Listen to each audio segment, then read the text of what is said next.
वर्षों में नेताओं ने केवल मौके का फायदा उठाया। बेरोजगारी और धुले में पानी जैसी अन्य समस्याएं इसी से कारण है।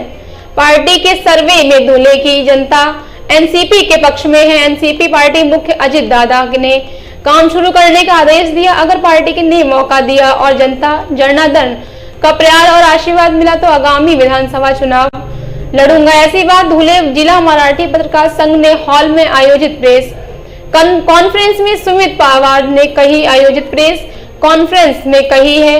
पवार ने कहा कि वह पानी, बेरोजगारी और अपराध के खिलाफ आवाज उठाने के लिए एनसीपी की ओर से चुनाव लड़ेंगे।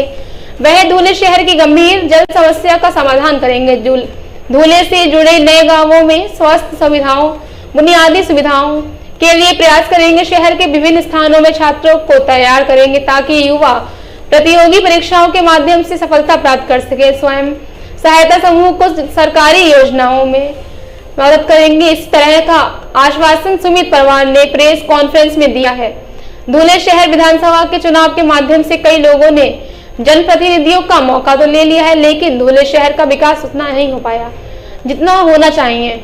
इसलिए राष्ट्रवादी कांग्रेस पार्टी अजित दादा पवार समूह के धुले युवा जिला अध्यक्ष सुमित पवार ने लोगों से अपील की है कि इन सभी समस्याओं के समाधान के लिए पार्टी को एक नए चेहरे और युवा के रूप में मौका दे। जिल्ह्यामध्ये भारतीय जनता पार्टीचं वर्चस्व आज शिरपूर, त्याच्यानंतर शिंदखेडा आणि साक्री या तिघ महायुतीच्या जागा आहेत। उर्वरित धुळे ग्रामीण आणि धुळे शहर, या धुळे ग्रामीण आणि धुळे शहरामधून जो सर्वे आमच्या पक्षातून केला गेला तर प्रामुख्याने धुळे शहराचा केला गेला आणि आमच्या पक्षश्रेष्ठींना वाटतं की धुळे शहरात आमच्या पक्षाची चांगली ताकद आहे, म्हणून त्यांनी त्या हिशोबाने मला काम करायला लावलं। या शहराला एक नवी दिशा कसं देता येईल या प्रेस कॉन्फरन्सच्या माध्यमातून धुळे शहराच्या नागरिकांना सांगतात। धुळे शहर विधानसभेच्या निवडणुकीच्या माध्यमातून अनेकांनी लोकप्रतिनिधींमधून संधी साधली आहे, मात्र पाहिजे तसा विकास धुळे शहराचा झाला नाही। आज धुळे शहरात वाढती बेरोजगारीची समस्या तरुणांना भेडसावत आहे।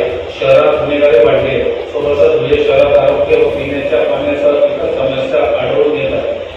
त्यामुळे या सर्व समस्यांवर मी आवाज उठवून त्या सोडवण्याचा एक नवा चेहरा म्हणून काम करणार आहे। पक्षासोबतच जनतेने संधी द्यावी असे आवाहन मी आपल्या माध्यमातून संबंधित शहराला करू इच्छितो की हा अजेंडा मी कसं काम करणार, मला लोकांपुढे कसं जायचंय, मी या दृष्टिकोनातून आज ही पत्रकार परिषद केली। आता याच्यानंतर इथे माझी पहिली पत्रकार परिषद असं नाही, याच्यानंतर माझी पत्रकार परिषद होऊ शकतात आणि त्या अनुषंगाने माझं शहरात काम चालू असं पक्ष माझ्या सोबतच राहील। त्याच्या प्रश्नांवर वाचा बोलणार आहे, त्याचे मी काही ठराविक मुद्दे जे आपल्या समोर आपल्या माध्यमातून निदर्शनास नागरिकांच्या आणू इच्छितो। जनतेने जर संधी दिली तर वाढती बेरोजगारीवर उपाययोजना करणं, वाढती गुन्हेगारी लक्षात घेता धुळे शहर वैमुक्त करून सर्व धर्मामध्ये सर्व धर्मसमभाव व एकतेच्या भावनामधून जिल्ह्याचा आदर्श दाखवून देणार। धुळे शहराचा गंभीर पाणी प्रश्न प्राधान्याने सोडवणार। धुळे शहराला जोडलेल्या नवीन गावांमध्ये आरोग्य सुविधा, प्राथमिक नागरिक सुविधांचा पाठपुरावा करणार। धुळे शहरातील तरुणांना स्पर्धा परीक्षेच्या माध्यमातून यश संपादन करता येईल यासाठी शहरातील ठिकठिकाणी अभ्यासिकांची नियुक्ती करणार।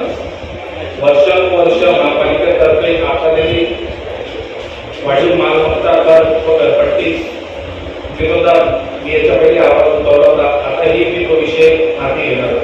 महिलांच्या हाताला काम मिळेल याकरिता बचत गटांच्या शासकीय योजनांचा लाभ मिळवून देऊन जास्तीत जास्त प्रमाणात महिलांच्या हाताला रोजगार देणार।